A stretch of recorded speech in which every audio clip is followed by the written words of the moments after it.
Quero saudar a todos com a graça e a paz do Senhor Jesus. Amém, amados? Que bom estarmos aqui, podermos voltar, né? Tivemos aí um recesso de 15 dias sem esse estudo da quarta-feira, mas estamos de volta para darmos seguimento. Vamos lá, amados. Apocalipse capítulo 20. Nós estamos tratando acerca do juízo de Deus do grande trono branco. E é importante que quando nós começamos assim um estudo, ou continuamos o estudo, ao anunciar o tema, nós deixemos claro que quando nós falamos o juízo de Deus do grande trono branco, essa expressão do grande trono branco é uma expressão que separa esse julgamento aqui de outros julgamentos. Ainda que haja muitas pessoas que não conseguem ver os muitos julgamentos de Deus, há quem diga, por exemplo, que só haverá um juízo, o juízo final, né? Ainda usam esse texto aqui para dizer que este é o grande juízo final em que todos os homens, desde Adão até o último ser humano a nascer, será julgado aqui, nesse momento. Entretanto, se os irmãos bem observarem, a Escritura nos mostra vários julgamentos, inclusive em momentos diferentes.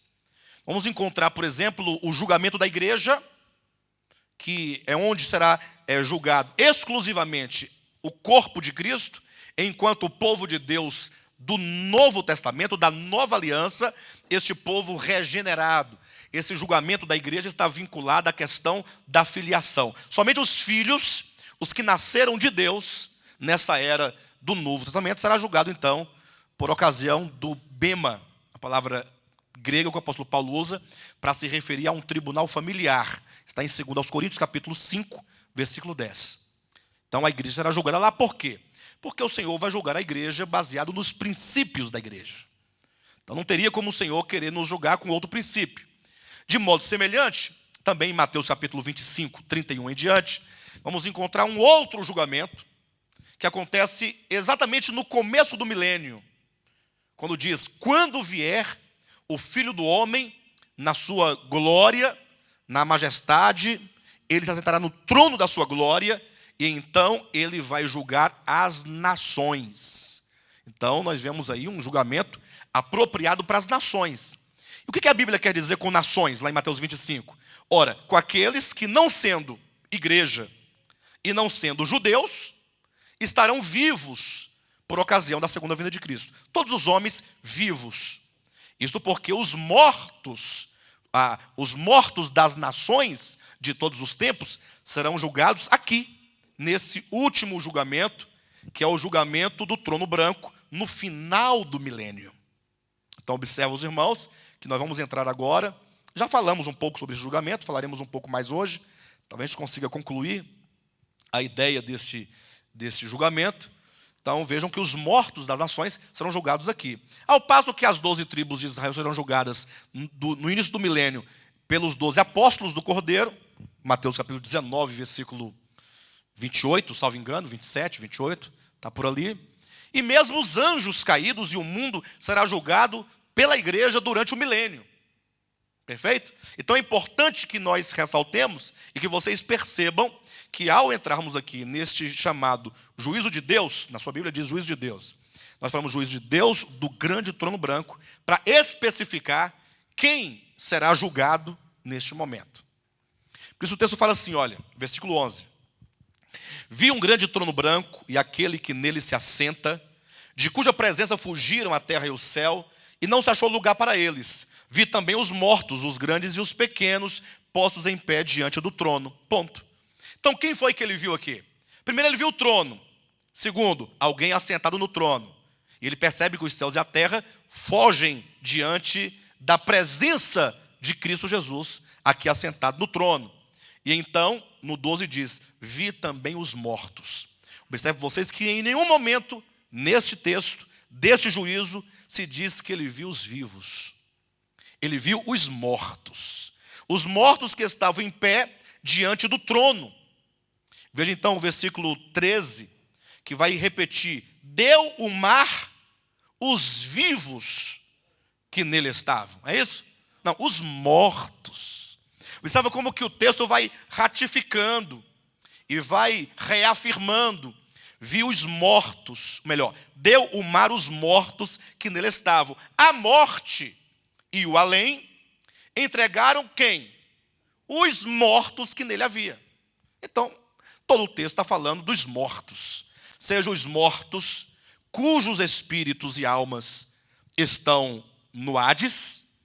Talvez a sua versão diga inferno, ou diga morte e além. Sejam os mortos cujo espírito ou cujos espíritos estão no mar. Na verdade, existem espíritos de mortos no mar e existem espíritos de mortos no Hades, no inferno, no Seol, no além.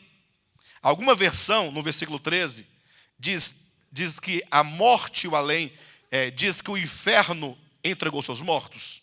Alguma versão aqui diz isso. A sua diz o inferno. O inferno entregou seus mortos. Muito bem. A sua também diz inferno. Alguma versão diz que o Hades entregou seus mortos. A da irmã Terezinha, a sua também, outra diz. Ali também diz. A minha diz a morte e o além. Outras dizem a morte e o inferno. Outras dizem a morte e o Hades. E se nós tivéssemos aqui o Novo Testamento em hebraico, seria possível que nós encontrássemos a morte e o Seol. Porque uma vez que esse texto trata do juízo de Deus sobre os mortos, ora, onde estão os mortos? Esta é a grande pergunta. E é uma pergunta muito antiga, né? Desde os gregos, lá da Idade Clássica, que se discute a questão dos mortos. E hoje em dia, inclusive, no meio do cristianismo, há um pensamento prevalecente, em que se acredita que quando o crente evangélico, ou que seja protestante, morre, vai para o céu. Não é isso? Já ouviram isso? Que já foi aqui no enterro de crente, que tem lá um pastor dizendo, pois é, ele foi para a glória, né? E ainda lê, qual texto? João 14, de 1 a 3. Não se turbe o vosso coração. Vocês, familiares deste ente que jaz diante de nós, nesse Talmud, vejam, Talmud não, né? Como é que é o nome? Esquife. É porque parece demais esquife com o Talmud. Talmud é o livro dos hebreus, né? Dos judeus, o livro dos judeus. Desse esquife, vejam, não se turbe o vosso coração. Credes em Deus, crede também em mim. Na casa do meu pai há muitas moradas. Se não fosse assim, eu teria dito, vou preparar-vos um lugar. Portanto, Jesus preparou um lugar, uma morada lá no céu para essa criatura. É assim que se diz comumente, né? Bem, mas o que a Escritura nos fala acerca dos mortos de fato? Bem, eu não tenho como dar um estudo aprofundado nesse sentido. Quero apenas adiantar para os irmãos que a palavra Hades, ou que seja a palavra inferno, ou a palavra Seol, são três palavras correlatas de línguas diferentes. Inferno está para o latim, Seol está para o hebraico, Hades está para o grego, né? E enquanto que além está para o português. Nós temos então quatro palavras que se referem a um mesmo e único lugar, que significa literalmente em todas essas línguas, o lugar dos mortos. Se alguém quiser compreender um pouco mais acerca desse ponto, a questão do lugar dos mortos, para onde vão as almas ou os espíritos daqueles que morrem, assistam a uma palestra que nós temos na internet chamada 5 minutos após a morte.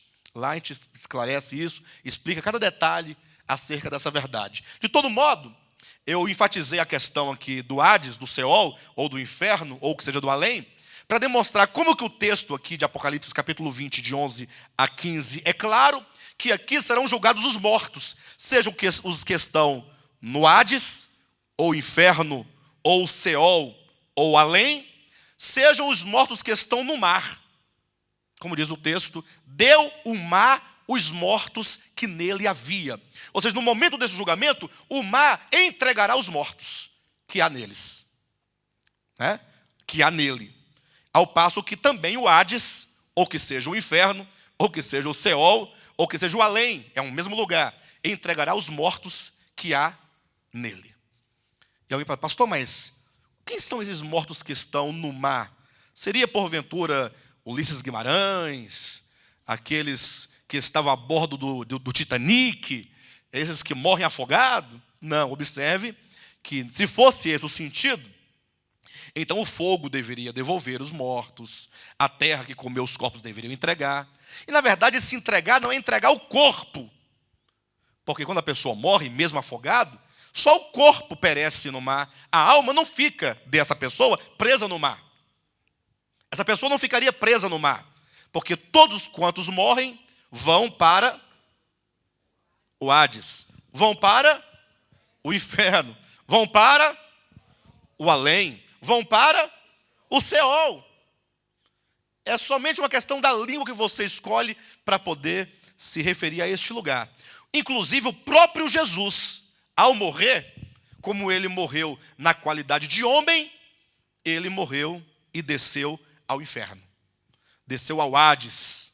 Alguns dizem que ele foi lá para lutar, para brigar, para falar quem é que tem a força, quem tem o poder de... Na verdade, ele desceu ao Hades, porque como homem que ele era, e como homem que ele morreu, ele desceu ao Hades como qualquer outra criatura. O grande segredo da morte de Cristo, então, foi a sua ressurreição. Ele entrou na morte, porém, ele saiu da morte, razão porque ele tem as chaves da morte e do inferno, da morte e do Hades, da morte e do além, da morte e do Seol, da morte e do Hades, como você queira colocar e como você pode observar nas várias versões das Escrituras. Isso porque quando o homem morre, mesmo sendo Jesus, tendo ele morrido, sendo homem, desceu ao Hades. Essa verdade se encontra claramente em Atos capítulo 2, a partir lá do versículo 17 em diante, 14 em diante, quando Pedro, no seu sermão, ele vai fazendo a exposição, né, demonstrando como que os judeus, aqueles que estavam ali imediatamente, mataram o Messias, como que o Messias, uma vez morto, desceu ao Hades, e como que de lá ele saiu vitorioso sobre a morte, agora tendo esse poder sobre a morte. Bem, os irmãos estão claros, então, que esse julgamento aqui é dos mortos, que aqui não se inclui nenhum dos vivos? Sim, pessoal? Muito bem. Então, diante disto, vamos então agora apresentar alguns pontos desse julgamento. O primeiro ponto que eu queria colocar aqui acerca desse julgamento é que esses mortos aqui, certamente eles não fazem parte da igreja, lógico. Se fizessem, teriam sido julgados no tribunal de Cristo, lá no Bema, de 2 Coríntios capítulo 5, versículo 10. Neste caso, esses são considerados aquelas pessoas que viveram no tempo remoto. Também não são as nações vivas por ocasião da segunda vinda de Cristo, porque essas pessoas, elas, na verdade, foram julgadas no trono de glória. Aqui nós temos um julgamento, primeiramente, daquelas pessoas que viveram antes de Cristo, ou mesmo no tempo de hoje, mas pessoas que não tiveram acesso ao Evangelho, pessoas que talvez nunca tenham ouvido o Evangelho tal como nós o ouvimos hoje. Ou seja, pessoas que viveram em tribos distantes, em povos, civilizações, e que agora serão julgadas. E esse é um problema para a teologia, sobretudo porque o cristianismo, na sua veia protestante, pentecostal, afirmou por séculos, e afirma até hoje, categoricamente, que só é salvo aquele que aceitar a Jesus. E aí eles são tão simplórios na sua conclusão, que eles ainda citam o texto de Marcos, capítulo 16, versículo 16 e 17, né? Quem crer e for batizado, será salvo. E aí tem um grupo menor, que ainda afirma pior ainda. Quem crer e não for batizado, mesmo crendo, será condenado. Porque faltou o batismo em água. Porque não deram um banho nele, de água nas costas dele. Isso por não compreender a verdade como um todo. Né? Vocês imaginem só se o evangelho ele se restringisse tão somente a esse aspecto histórico do Cristo histórico. Imagine comigo. A salvação não seria universal, não seria estendida a todos, Porque quando Jesus disse, ide por todo o mundo e pregai o evangelho a toda criatura, quem crer e for batizado será salvo, quem porém não crer será condenado. Observe, ele está dizendo assim, ide, ele falando aos apóstolos, saiam, Cristo já havia morrido e ressuscitado, e digam às pessoas do mundo todo que eu morri na cruz do Calvário. Eu, o Messias, já vim e já morri e já ressuscitei, e agora se proclama perdão de pecados mediante a minha morte na cruz do Calvário. Então, imagine se a salvação dependesse desta pregação histórica. O que significaria? Que quantos viveram antes da pregação histórica, antes de 2000 anos para trás, eles nunca ouviram essa mensagem, nunca havia sido pregada. Inclusive, esta verdade de se pregar aos gentios, que eles podem participar da salvação, isso inclusive consistia no mistério, que não fora revelado àqueles que viveram antes dos apóstolos e profetas do Novo Testamento. Está em Efésios capítulo 3, esta verdade consistia no mistério. Aí eu pergunto, se a salvação depende desse crer histórico, do evangelho histórico e do cordeiro histórico de Deus, essa morte histórica, então seria afirmar que nenhuma pessoa antes de Cristo, e eu iria até um pouco mais longe, inclusive os judeus, não poderiam ser salvos, porque nenhum deles, mesmo os judeus, não creram, conforme se diz, quem crer e for batizado será salvo. Nenhum deles. Pastor, mas nem os judeus? Bem, eu desafio você a ler a história dos hebreus, a começar ali de Êxodo capítulo 19 em diante, né? Comece dali até o final, e eu pergunto para os irmãos, será que os judeus tinham clara concepção acerca do Messias, que viria como cordeiro para morrer pelos pecados dos homens? Será que eles tinham esse entendimento que nós temos hoje? Quando Jesus veio, como é que os judeus se relacionavam com a expectativa messiânica? Eles pensavam que o Messias haveria de fazer o quê? Instaurar o reino. Quando eles viram Jesus indo para a cruz, eles se entristeceram e pensaram, talvez não seja esse o Messias. Como aqueles dois discípulos ali no caminho de Emaús disseram, nós pensávamos que era ele que haveria de restaurar o reino de Israel. Então, olha a concepção que os judeus tinham acerca do Messias.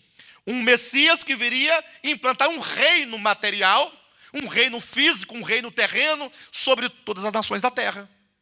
Então, eles não tinham compreensão clara acerca do Cristo de Deus enquanto o cordeiro que seria morto.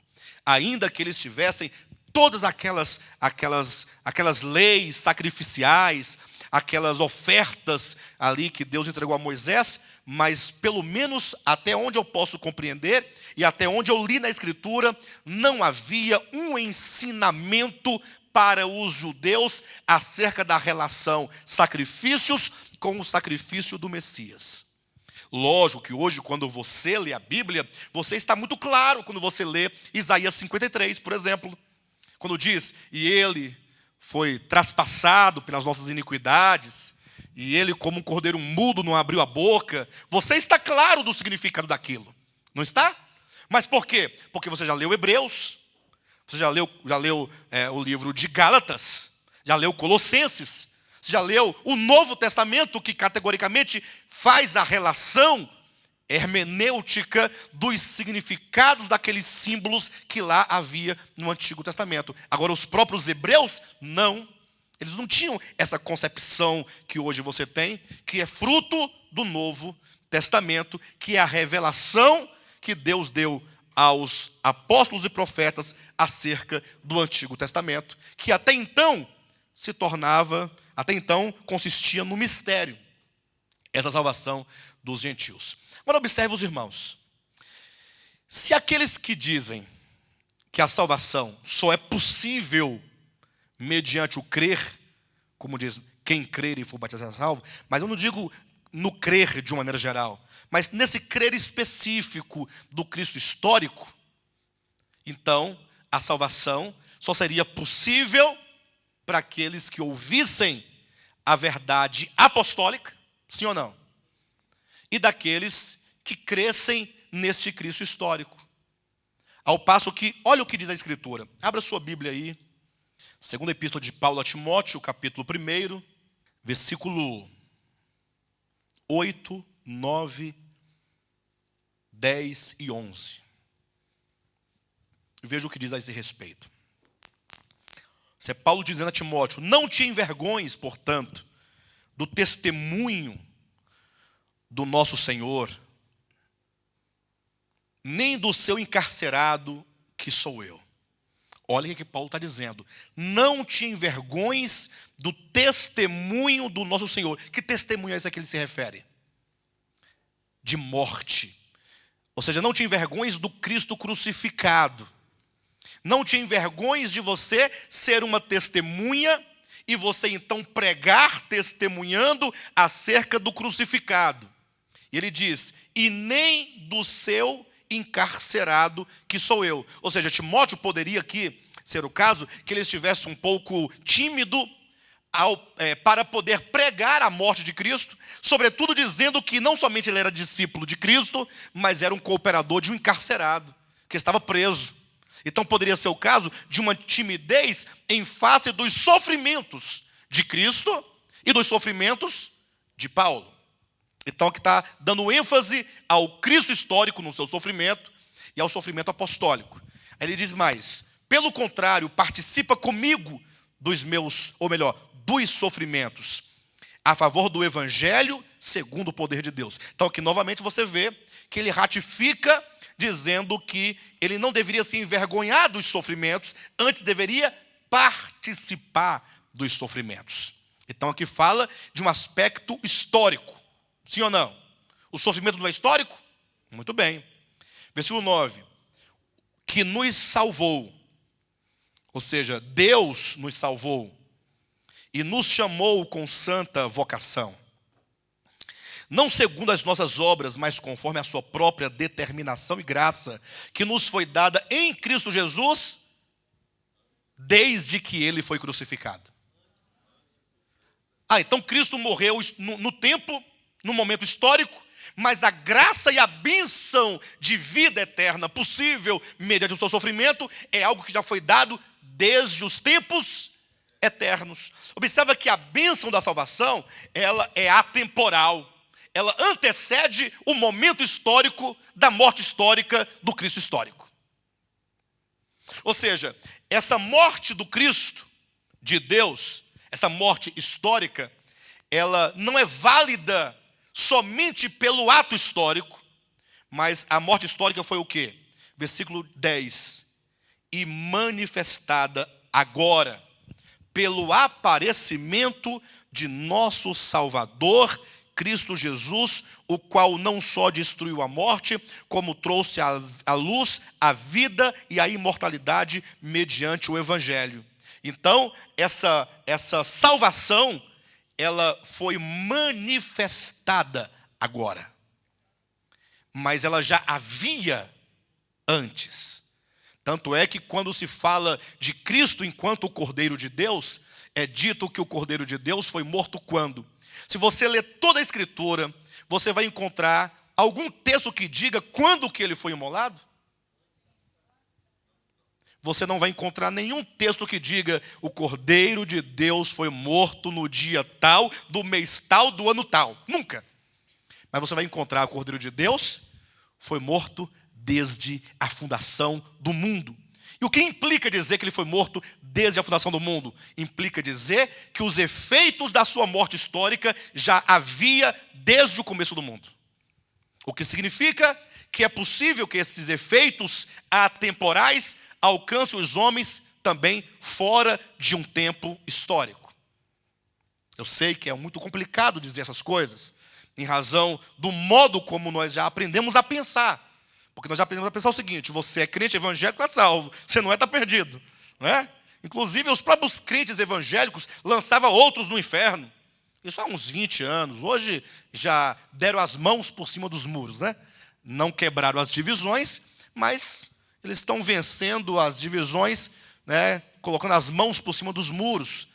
Mas no meu tempo de infância, por exemplo, se dizia que um batista estava perdido. É porque eu era da Assembleia de Deus, Ministério Madureira, pastor Divino Gonçalves. A salvação se sustentava em 3 nomes: Assembleia de Deus, Madureira, Divino Gonçalves. Tudo isso era muito peso, era muito forte. Então havia um certo orgulho de uma certa circuncisão ou um sinal exterior denominacional que nos fazia sentir melhores que os batistas, melhores que os adventistas, melhores que qualquer outro povo. Quando dizia de católico, aí piorou. O católico, nós tínhamos a plena certeza que eles já estavam no inferno ou no lago de fogo. Nós pensávamos que os batistas iam para o lago de fogo. Os católicos já tinham ido para nós. Até hoje se pensa assim, é ou não é? Aí talvez alguém tenha se escandalizado ou tenha ficado perplexo quando aqui eu avisei no início que a próxima conferência visa alcançar os cristãos. Aí alguém que ouve isso dirá assim: ora, você está pescando em aquário alheio, não é? Não tem essa expressão? Vai pregar para crente, vai pregar para os incrédulos. Mas quem são os incrédulos a quem ele se refere? Os católicos. Ou seja, os evangélicos vão pregar para os católicos. Ora, se os crentes vão pregar para os católicos, por que nós que não somos crentes, se não somos cristãos, não podemos pregar para os crentes? Hã? Pastor, você quer dizer o que com isso? Que os católicos estão salvos? Não há católico salvo, não há protestante salvo, não há evangélico salvo, não há cristão salvo. Há salvo quem crer em Jesus. Carrega o nome que ele quiser, na placa que ele quiser. A salvação não está nas placas, nem nas denominações. A salvação está em Cristo. O jargão que os evangélicos levaram nos lábios por muito tempo, só Jesus salva, é negado pela pregação. Porque eles dizem que ser salvo significa você vir para cá, congregar aqui, ser batizado aqui. Até inclusive tem denominações que praticam rebatismo. Não aceita o batismo da outra denominação. Acredita? Meu sogro, tadinho bichinho, depois de quase 200 anos de batizado na adventista, se mudou de uma adventista para outra adventista. Só que em um outro ramo, um tanto mais rigoroso. Chegou lá com 70 e poucos anos de idade. Foi batizado de novo, porque o primeiro não valeu. Por que não valeu? Ora, porque foi feito pela adventista. Não foi feito por nós. Ou seja, a autoridade do batismo está no nome de quem aqui? Da denominação. Percebem? Bem, mas a Escritura não tem nada a ver com essa confusão toda. Absolutamente. A Escritura, ela não prega isso, porque ela prega somente a verdade do Evangelho. Então, nesse sentido, alguém pergunta: pastor, é possível que alguém, então, seja salvo sem ter ouvido o Evangelho histórico? Aí é que está o grande ponto. O Evangelho histórico. Porque o Evangelho, na sua essência... O que é o Evangelho na sua essência, afinal, hein? O que é o Evangelho? Boas novas. E que boa nova é essa? Qual que é a boa notícia? Que num dia determinado na história, Deus enviaria o seu filho, e quem tivesse a sorte de estar vivo naquela ocasião, para sim, estando vivo, crer, será salvo. Agora, se você der o azar de morrer antes, meu irmão, ou então de morar tão longe que não deu tempo de você ouvir, ou tão longe que ninguém foi lá falar para você desse Cristo histórico, eu só lamento, é boa nova só para quem tiver a sorte. É isso, pessoal. Esse é o Evangelho? Evangelho é a boa notícia. Sabe qual foi a primeira vez que se pregou o Evangelho? Primeira vez? Está lá em Gênesis, capítulo 3. Quando Deus, falando ali para Adão, falou acerca do descendente. Ou seja, se pela mulher entrou o pecado, no sentido de que a mulher abriu as portas para que o pecado entrasse no mundo, e a mulher deve ter se sentido o quê naquele momento? Imagine você. Alguém aqui já foi advertido de algo? E sendo advertido, você fez, e fazendo trouxe uma consequência terrível, e depois você ficou muito envergonhado, porque te avisaram, te falaram, e você fingiu que não ouviu, ou pagou para ver, e agora você está vendo o mundo desmoronar, e você se sente culpado. Alguém já se sentiu culpado aqui? Alguém te falou para você, te avisou. Imagina Eva. Deus tinha falado com a mulher e com o homem: não coma, porque se comeres, morrendo morrerás. Está avisado, uma advertência de amor. E provavelmente o homem tenha dito para a mulher: olha, cuidado. Acho que ele estava andando no jardim: olha, cuidado com aquela árvore, não coma. Tal. Mas um dia o homem almoçou, comeu não foi bem uma rabada, porque não tinha morte naquele tempo, mas foi uma rabada vegetariana. Engraçado, pois a adventista faz feijoada vegetariana. Não pode colocar orelha de porco, eles colocam umas borrachas lá dentro, não sei como é que é isso. Bem, comeu lá uma feijoada vegetariana, uma rabada vegetariana, aí deu aquele sono, aí deitou debaixo de uma árvore, lá longe, lá atrás do jardim, e dormiu, e a mulher foi andar no jardim. Ela ficou olhando para aquela árvore, pensando. Você acha mesmo? Hein, o que você acha? Morre mesmo? Isso é uma fruta, imagina só. E aí ela comeu, deu do mesmo fruto ao marido, que também comeu, e agora o mundo fugiu debaixo dos seus pés. Eles viram imediatamente os efeitos do pecado. O pecado entrou no mundo, entrou no ser do homem integral, e agora está lá aquela mulher lá, e o homem falou assim: eu te falei, mulher. Deus tinha falado, mas você não ouviu. Mas você também comeu. Mas eu comi por tua causa. Até porque Paulo haveria de dizer que a mulher foi enganada. O homem não foi enganado. Ou seja, quando o homem comeu, falou assim: tá bom, já que você comeu, então eu também vou comer. Eu vou te acompanhar na sua desgraça. Mas eu não estou aqui tonto, não. Eu vou cair caindo sabendo disso. E aí comeu. Ele não foi enganado. Paulo diz isso em 1 Timóteo capítulo 2, versículo alguma coisa. Versículo 9, salvo engano. E aí, está lá os dois lá no final do jardim. A mulher culpada, acusada, angustiada. Daqui a pouco, lá vem Deus andando no jardim. Imaginou já Deus andando no jardim? Adão, cadê você, Adão? Como se Deus precisasse de procurar alguém, né, irmãos? Olha como que o texto de Gênesis é um texto totalmente metafórico, para ensinar verdades tão profundas numa linguagem tão rudimentar. Né? Adão, e aí Adão falou assim para a mulher: tá vendo? Agora assume. Agora você tem que assumir. E quando a mulher estava cheia de culpa, que é a culpa do pecado, que todos nós carregamos. Porque todos pecaram e destituídos da glória de Deus. Todos, essa culpa, essa acusação, essa condenação. Então Deus pregou ali o evangelho para Adão, para o homem, para a mulher, para tirar a culpa, quando disse: da mulher. Aí deu aquele gelo. O que é que tem de mim, Senhor? Nascerá um que esmagará a cabeça da serpente. Olha, essa é a pregação do evangelho. Aí a mulher agora tem a expectativa: eu errei, pequei, de mim procedeu eu abri essas portas para o pecado no mundo adâmico, mas também da mulher sairá aquele que vai esmagar a cabeça da serpente. Então o evangelho já é pregado ali, e já é possível crer ali, nesse Messias vindouro, que haveria de curar a humanidade. A boa nova do evangelho diz de uma intervenção divina mediante o Messias para a salvação do homem que caiu no Éden. Não é do homem que vai viver no século I da era cristã em diante. Então, o que é a pregação do evangelho? O que é o evangelho na sua essência? É que há esperança para o homem desde Adão, não é para o homem desde Cristo.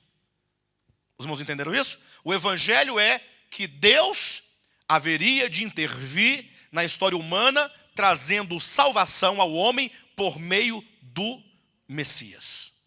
Agora, como poderia alguém crer nesse evangelho sem ter o conhecimento histórico do evangelho? Essa é a grande questão. E aqui eu quero ler com os irmãos em Apocalipse, antes de eu fazer as declarações mais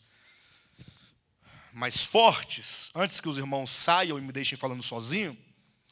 Deixe-me mostrar para os irmãos como é que será esse julgamento aqui. 20, versículo 12 em diante. Vi também os mortos. Vocês estão vendo os mortos? Estão vendo? Imaginem os mortos. Imagine a cena. Os grandes e os pequenos postos em pé diante do trono. Aquela expectativa, tal, aquele silêncio. Então se abriram livros. Ainda outro livro, o livro da vida, foi aberto. E aqui eu costumo dizer que esses livros que foram abertos, cuidado, não são livros como esses que você tem na mão, brochura. E nem eram livros de pergaminhos, nem de couro de animal. Certamente que no céu, imagine que é dito que o céu e a terra, os céus e a terra fugiram diante daquele que estava sentado no trono. Que livros são esses? Será que Deus tem lá no céu uma estante cheia de livros? Enorme, cada livrão desse tamanho, com o nome de cada pessoa escrito a lápis. Como é que é? Escrito a quê? A caneta esferográfica, caneta de ouro. Olha como que nós costumamos projetar a vida humana para as coisas celestiais. Esses corações que se abriram, ou melhor, esses livros. É porque eu estava 15 dias sem vir, né, irmãos? Os irmãos têm que entender que eu estou sem ritmo, né? Esses livros que se abriram, onde se lê as obras de cada um, são os corações dos homens. São os corações. Os livros se abrem, os corações se abrem, e é dito então que o Senhor há de julgar. Versículo 12, lá no finalzinho. E os mortos foram julgados segundo as suas obras, conforme se achava escrito nos livros. Ou seja, as obras julgadas não são julgadas pelo seu aspecto exterior. Aquela pessoa que dá uma esmola, que dá uma oferta, aquela pessoa que faz qualquer boa ação no sentido exterior, achando que está seguro, cuidado. Porque Deus não julga como julgam os homens. Os homens julgam segundo a aparência, segundo aquilo que parece ser. Então, logo você acha que aquela pessoa está condenada, porque parece ser assim. Ou que aquela pessoa está salva, porque parece ser assim. Mas quando Deus julga a intenção do coração. Deus julga as motivações. Razão porque está em Hebreus capítulo 4, versículos 12 e 13, quando diz que a palavra de Deus é viva e eficaz e é mais penetrante, que qualquer espada de 2 gumes, e penetra até o ponto. Essa palavra vai penetrando até o ponto de dividir alma e espírito, juntas e medulas, e é apta para discernir os pensamentos e os propósitos do coração. O 13 arremata dizendo: e não há criatura que não seja manifesta na sua presença. Olha, na presença da palavra de Deus. Quem é a palavra de Deus? Cristo, não é? Jesus Cristo é a palavra de Deus. João capítulo 1, versículo 1. Apocalipse capítulo 19 diz que Ele é a palavra de Deus, não é isso?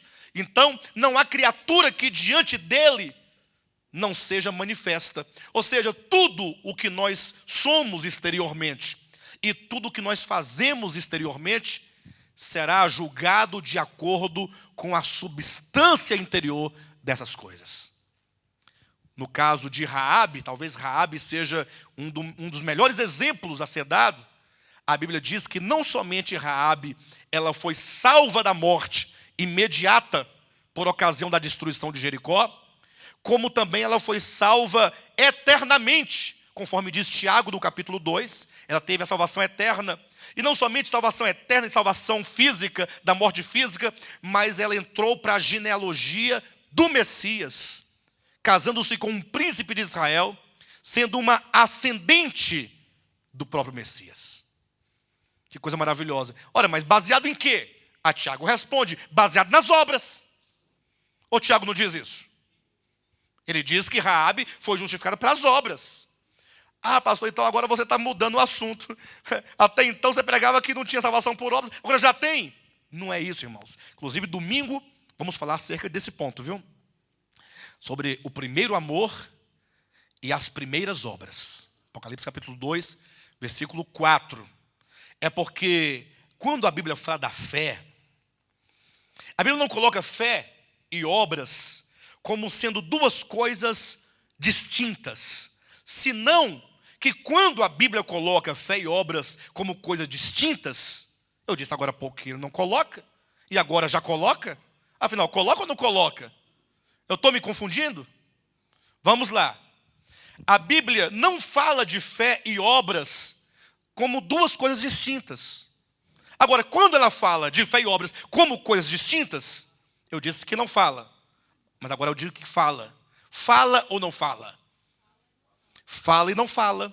Porque quando ela fala de obra em oposição à fé, fala das obras meramente humanas com o intuito de substituir a fé. Aí são duas coisas distintas. Aquilo que o homem faz em detrimento daquilo que Deus pode fazer. Seria obras humanas, fé divina. A fé que procede de Deus. Então coloca como coisas distintas.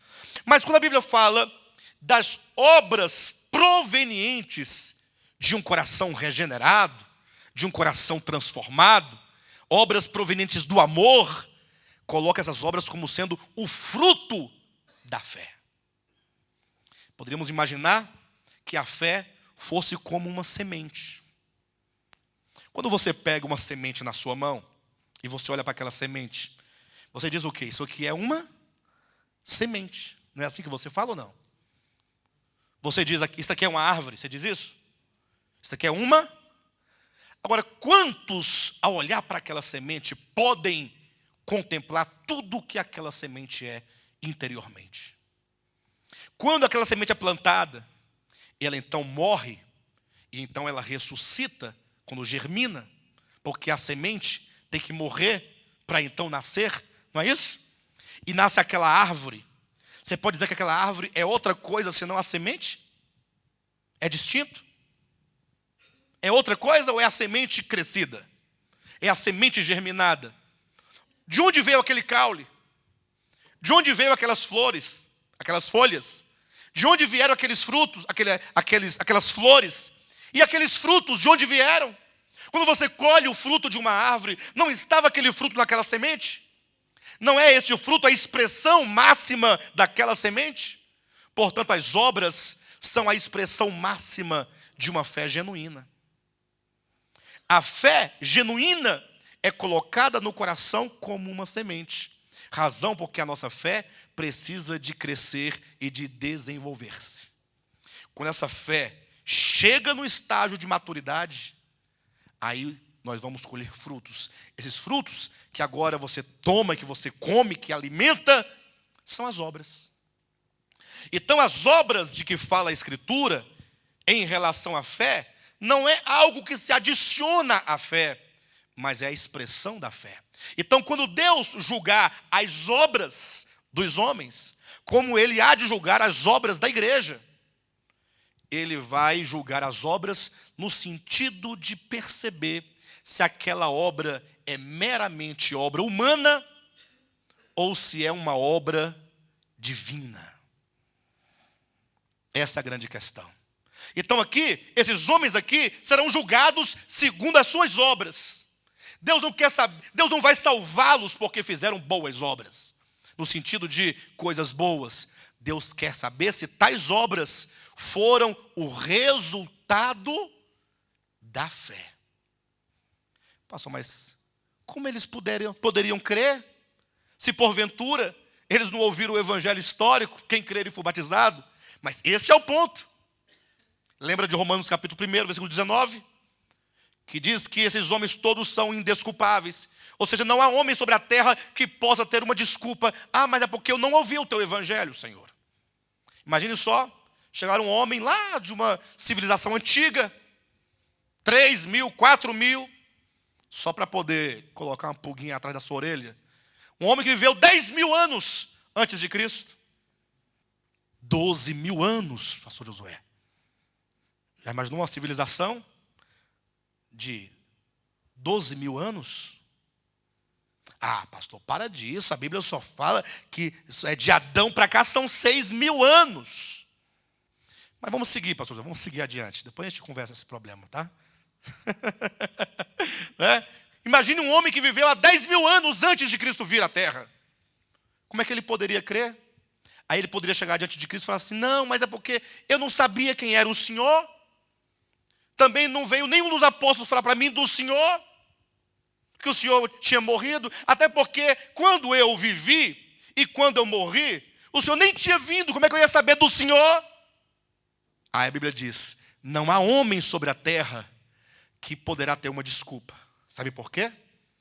Porque Deus, o mesmo que se revelou na pessoa histórica de Jesus, revelou-se também aos homens de antigamente. De que maneira? Porque aquilo que de Deus se pode conhecer. Romanos capítulo 1. Deus lhes manifestou por meio das coisas que foram criadas. Quando alguém diz crer em Jesus, no seu sacrifício, cuidado para você não pensar que é crer no sacrifício físico. Pastor, mas não é um sacrifício físico, pastor? Não eram aquelas gotas físicas que caíam? Não é este sangue físico que redime. E não é, pastor, não é o sangue, aquela gota que caiu, não é ela que redime. Acabou tudo, acabou tudo, não foi? Está tudo acabado agora. Não é mais a gota física, pastor Josué. Aquela gota que caiu e a terra absorveu. É aquela gota? É o sacrifício. É o sacrifício substitutivo. Ah, então é aquele sacrifício de sofrimento? Não. A obra de redenção, nós vamos falar disso na nossa conferência. Hoje eu falo por alto, na conferência nós vamos aprofundar nesse tema. É exatamente a obra inversa que começou no céu, como foi a queda que também começou no céu. Atenção, olhem para mim em nome de Jesus. E eu pergunto para todos vocês: a salvação, a redenção pode ser menor que a queda? Pode ser menor que a queda? Uma redenção menor do que a queda pode redimir alguém? Eu pergunto: o que trouxe o pecado? O que trouxe o pecado? Não foi a morte? Sim ou não? Então, a morte, ela é menor ou é maior do que o pecado? A morte é efeito ou a morte é causa? Por um homem entrou o pecado no mundo, e pelo pecado, a morte é causa ou é efeito? A morte procede ou a morte dá origem? A morte procede do pecado. O pecado é causa. Morte é efeito. Pode o efeito ser maior do que a causa? A causa é maior do que o efeito. A morte de Cristo, enquanto morte física, é causa ou é efeito? Então, o sacrifício físico é maior do que o pecado? Não estão entendendo? Eu falo devagarzinho.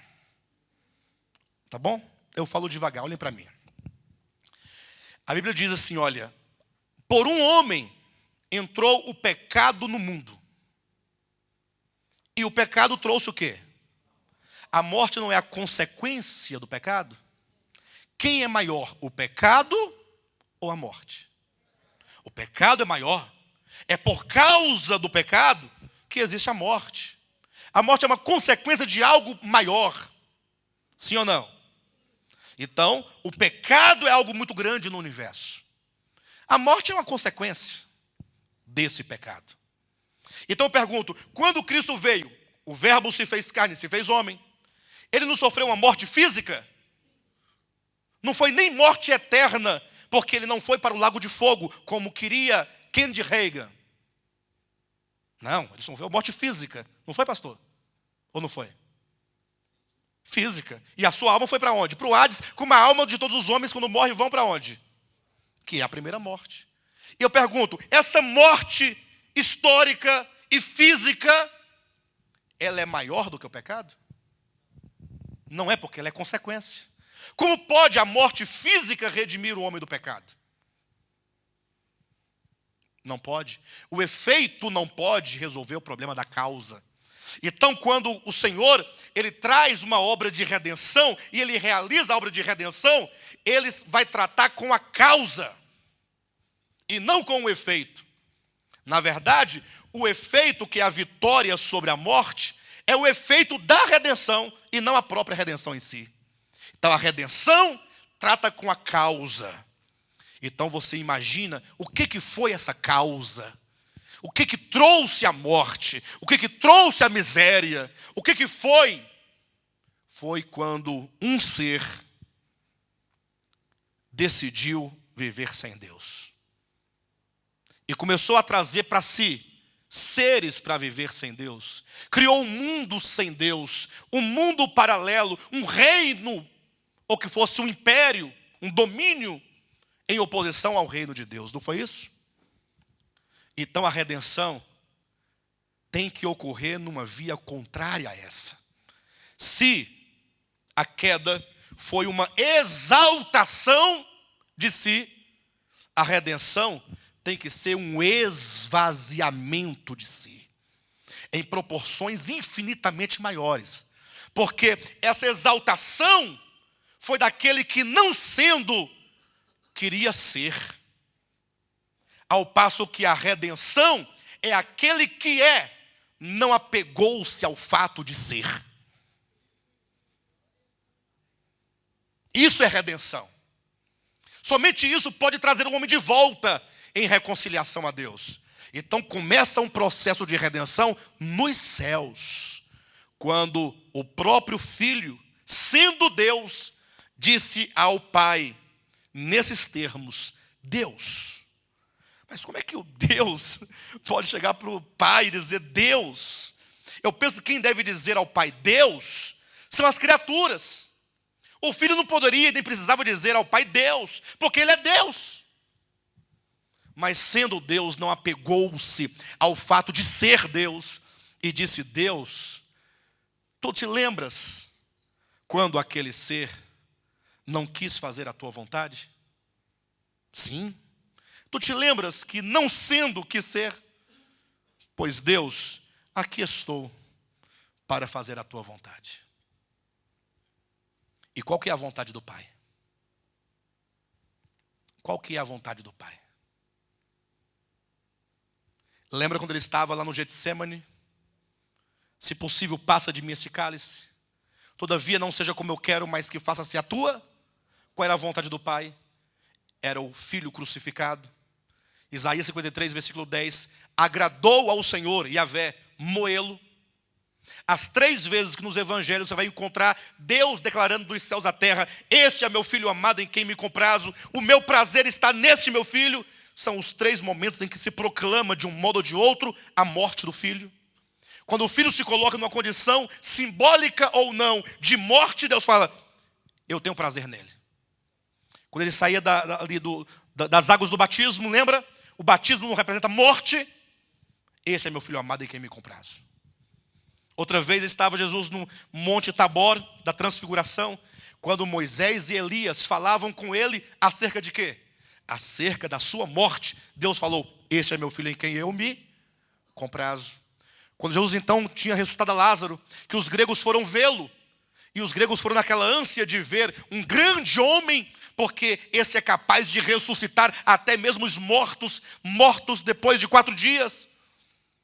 Aí quando eles chegaram lá, ao invés de Cristo se proclamar, se exaltar, falou assim: espera aí que eu vou fazer um milagre para vocês verem. O que ele fez?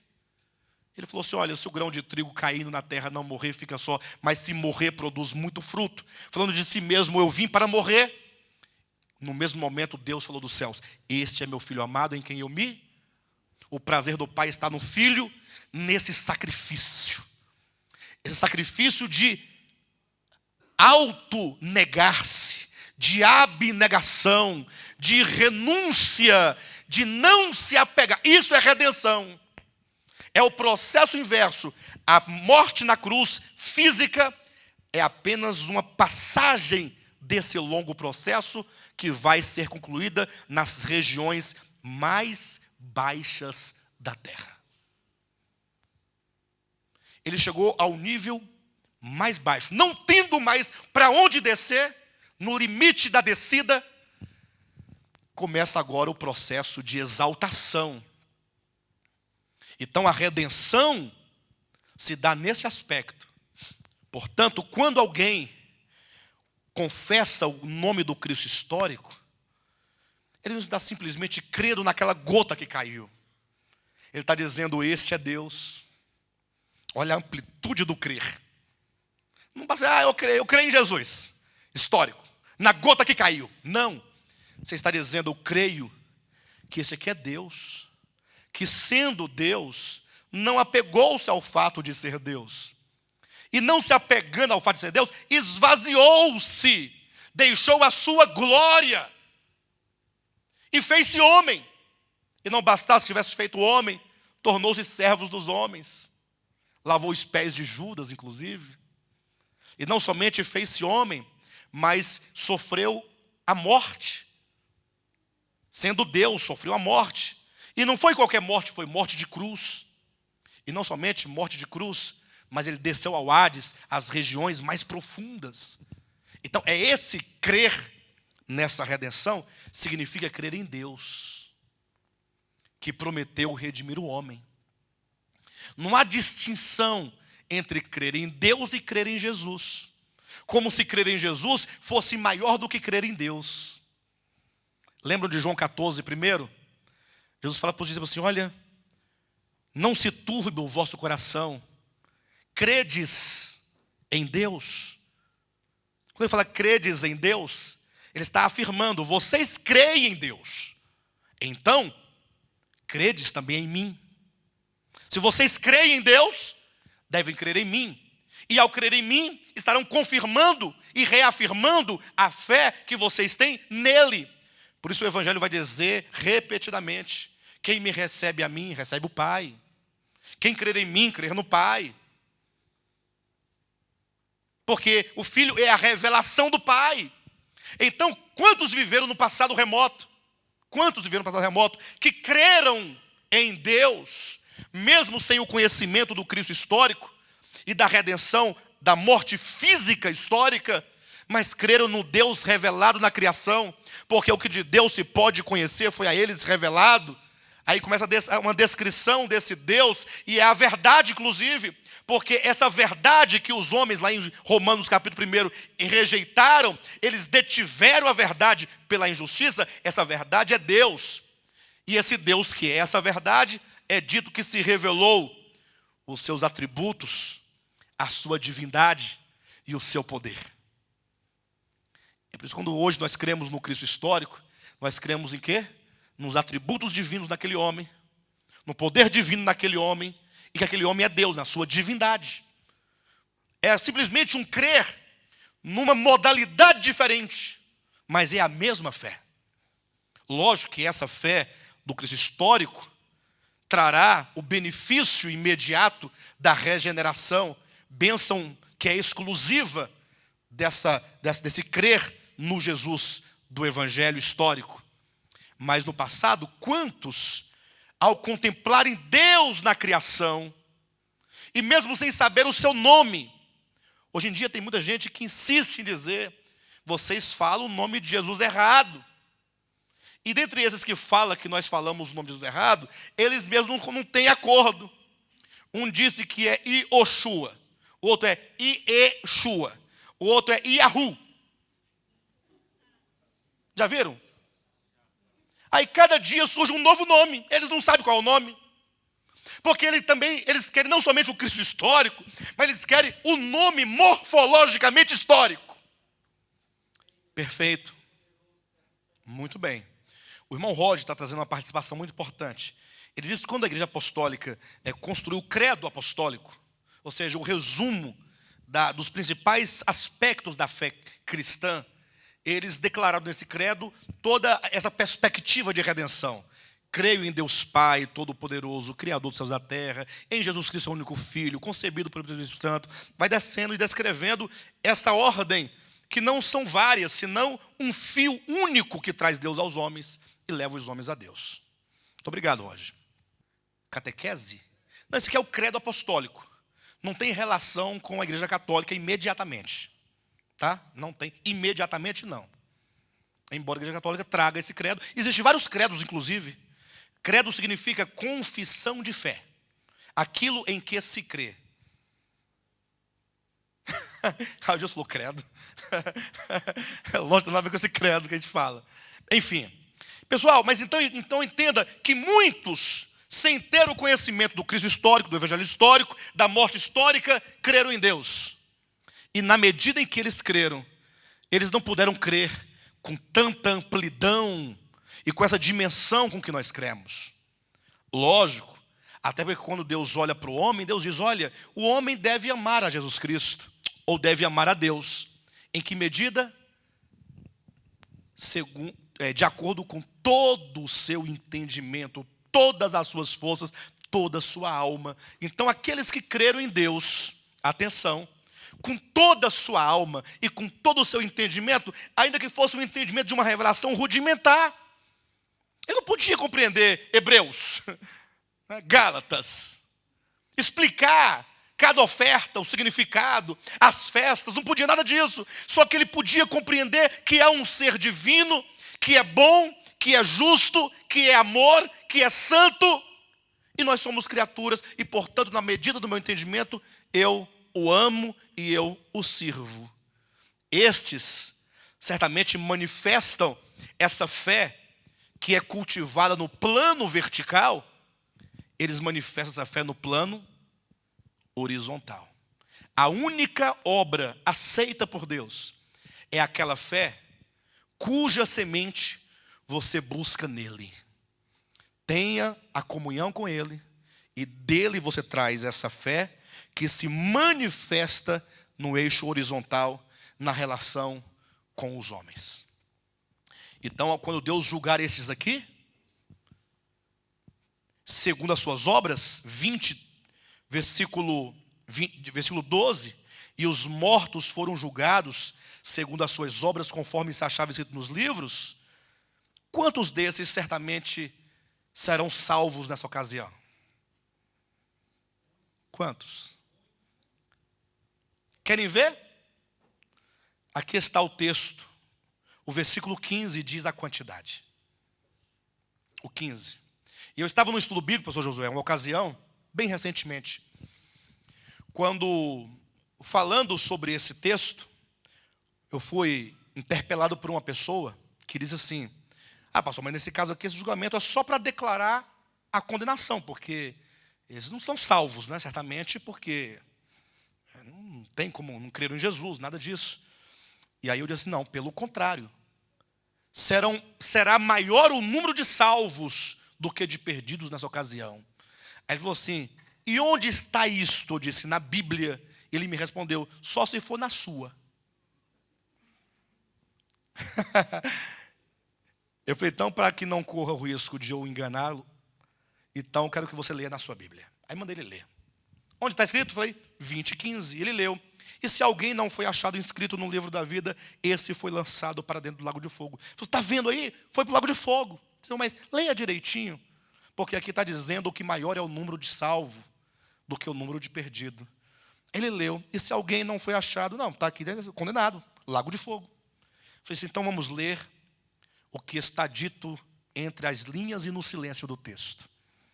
E se alguém não foi achado inscrito no livro da vida, nós temos aqui uma hipótese. Se alguém. Não é uma hipótese? É uma hipótese, pastor? Se porventura houve alguém cujo nome não estava, esse ser hipotético foi lançado no lago de fogo. Observe que o texto não diz jamais. E se alguém foi achado inscrito, esse foi salvo. Se dissesse, e se alguém foi achado inscrito, a ideia era, será que tem alguém, pessoal, aqui? Teve alguém com o nome inscrito? Me ajuda aí. Não, acho que não teve ninguém. A hipótese é, pessoal, houve porventura alguém que não foi achado escrito? Olha a pergunta. Sabe quando os irmãos distribuem a ceia aqui? E aí o pastor Josué fala assim, com aquela voz bem grossa: ô irmãos, porventura há alguém no nosso meio que não recebeu o cálice ou o pão?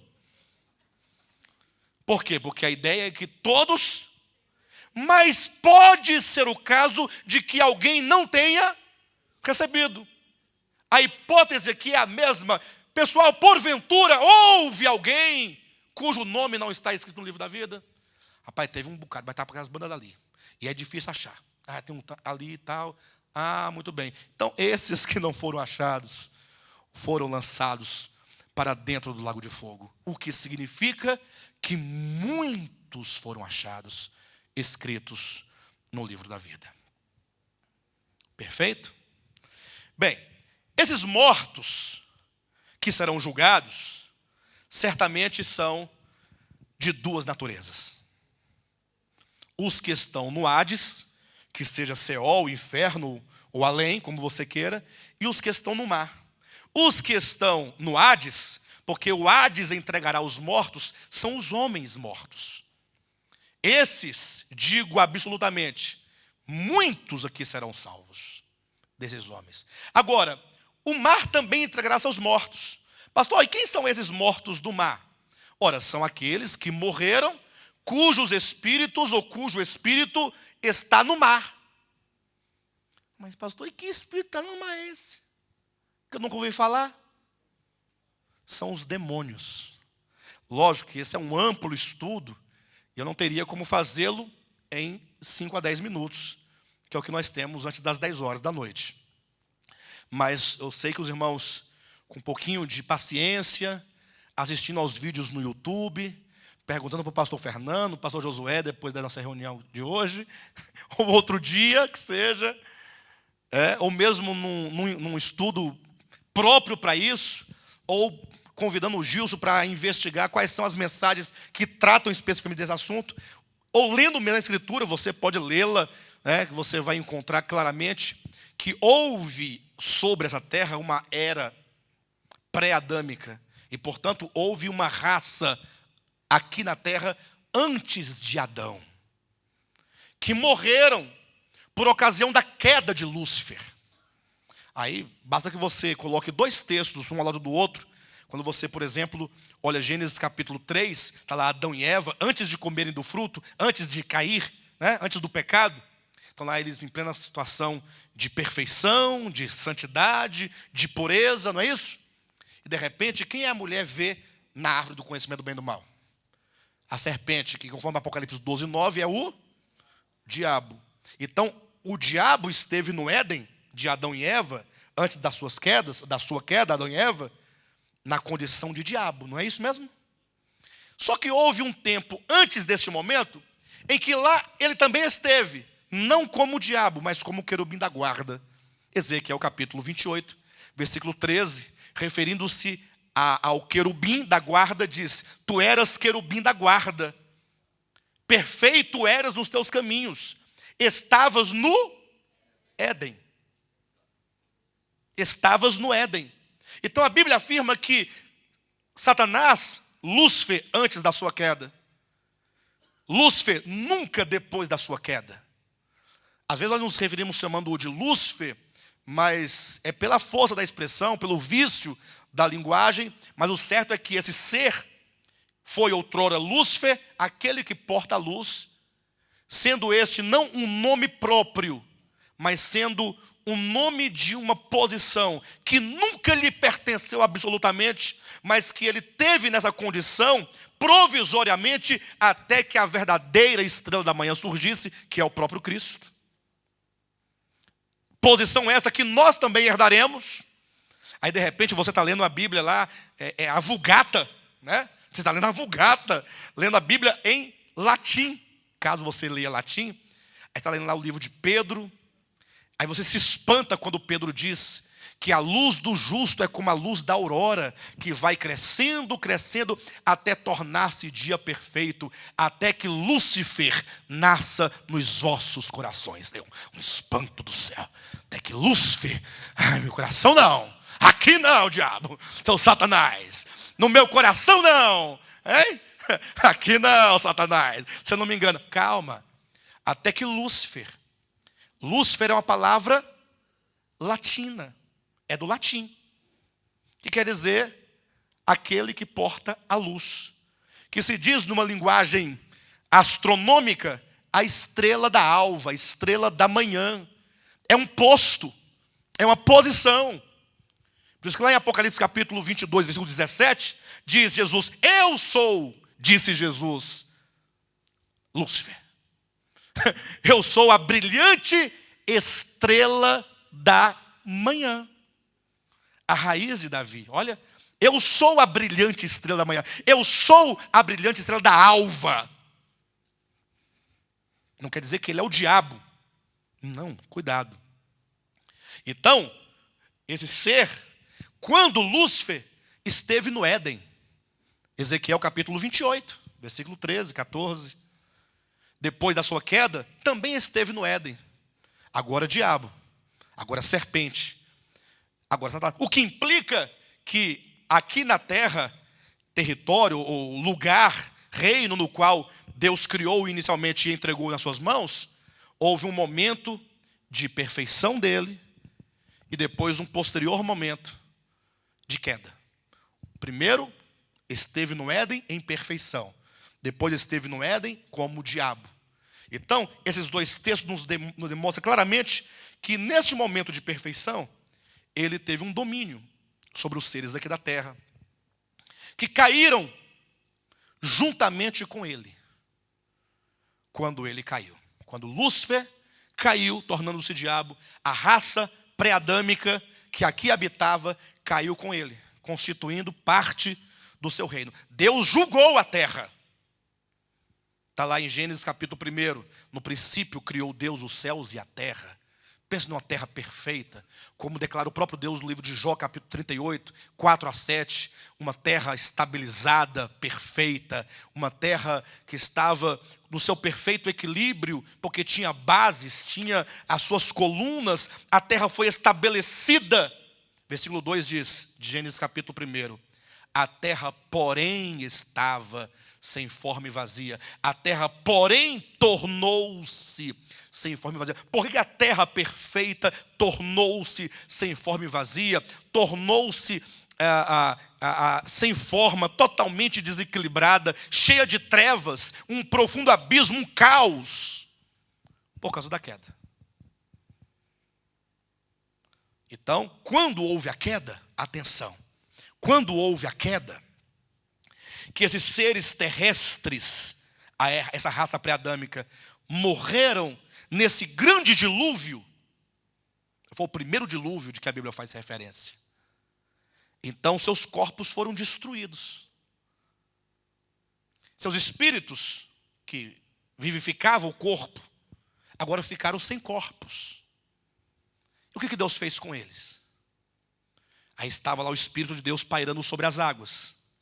Então Deus veio agora para restaurar a terra. E vindo Deus restaurar a terra, Deus viu aquelas águas todas. E Deus então represou as águas. E essas águas chamou de mares. E fez surgir a porção seca. Neste momento, Deus cria, neste momento, usando do próprio abismo causado sobre a terra por ocasião da queda de Lúcifer, desse grande dilúvio, Deus transforma esse grande abismo no interior da terra, numa prisão, que serão aprisionados os homens, mas que cobre esse abismo as águas dos mares. As águas cobrem, vou lembrar os irmãos de um texto bíblico, diz que a glória do Senhor encherá a terra como as águas cobrem o mar. Mar no singular. Não é os mares, porque as águas são os mares. Mas é dito que as águas, que são os mares, cobrem o mar, singular. Aí você vai encontrar em Apocalipse capítulo 21. E vi novos céus e nova terra. Porque o primeiro céu e a primeira terra passaram. Eis que tudo se fez novo. E o mar? Não é os mares, pastor Josué. Não são os mares que não existem. Não, os mares, enquanto água, é uma necessidade de vida aqui na terra. Mas é o mar singular, já não existe. Pastor, que mais? É o mar vermelho? Ou é o mar amarelo? Ou é o mar morto? Ou é o mar... Nós temos quantos mares sobre a terra hoje? Quantos mares há na terra? Mares. 7. 7 são os mares. Lembra da música daquele indivíduo? Daquele diferente? Atravessei os 7 mares e por todos os lugares. Lembra? Então deve lembrar, né? São 7. Mas a pergunta é, o mar já não... Que mar é esse que não existe? Esse mar é exatamente o Hades, a habitação dos mortos. Homens.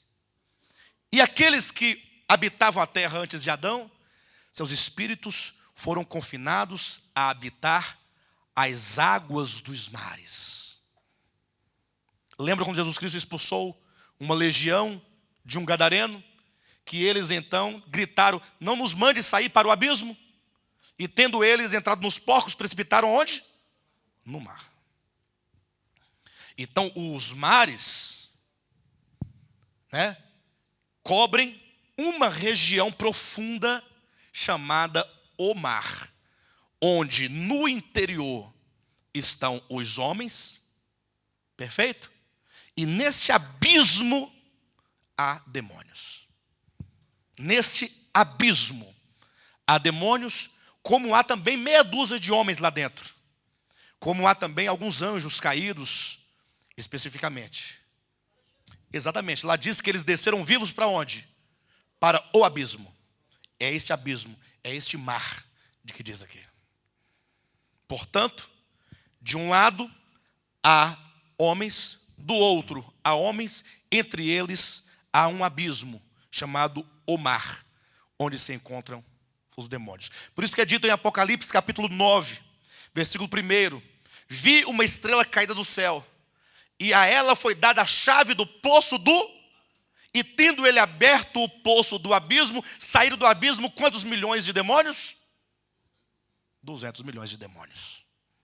Imagine só os irmãos. Bem, eu não tenho como, é muita coisa para dizer numa mensagem só. Por todos os efeitos, entenda que quando o mar entrega os seus mortos, aqui mar é uma referência a este abismo, no qual se encontram os seres que morreram na era pré-adâmica e que serão julgados também neste momento. E alguém pergunta, pastor, então é possível que alguns desses demônios também sejam salvos, como os homens, muitos deles serão?